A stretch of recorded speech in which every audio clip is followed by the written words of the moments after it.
Big boss season 8లో హౌస్లోకి మూడో రోజు గెస్టులు వచ్చారు. మూడో రోజు హౌస్లోకి గెస్టులుగా వచ్చిన వారు ఎవరు అంటే వృతికా షేరు, పునర్నవి. ఇక అలా వచ్చిన ఇద్దరు టికెట్ టు ఫినాలే రేస్లో మూడో టాస్క్ పెట్టారు మూడో రోజు. ఇక ఈ టాస్క్లో కంటెండర్స్గా నిఖిల్, పృథ్వీ, గౌతమ్, ప్రేరణ నలుగురు పోటీ పడ్డారు. ఇక ఈ టాస్క్ చాలా కొత్త రకమైనది బిగ్ బాస్లో. ఇక ఈ టాస్క్లో ఏం చేయాలంటే ఫుల్ బాడీ మొత్తం ఆయిల్ పూసుకొని ఒక స్లైడర్ పైకి వాక్ చేస్తూ ఒక సైడ్ ఉన్న డాల్ని వేరొక సైడ్కి తీసుకువెళ్ళాలి.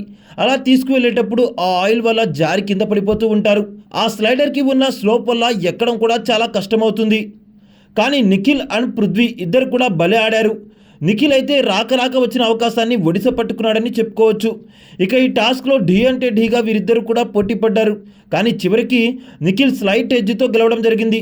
అయితే ఈ టాస్క్లో సంచాలకుగా వ్యవహరించిన వీరిద్దరూ కూడా పృథ్వీ ఒక చిన్న తప్పు చేయడం వల్ల అతన్ని కన్సిడర్ చేయకుండా నిఖిల్ని విన్నర్ని చేశారని బయట టాక్ అయితే నడుస్తుంది.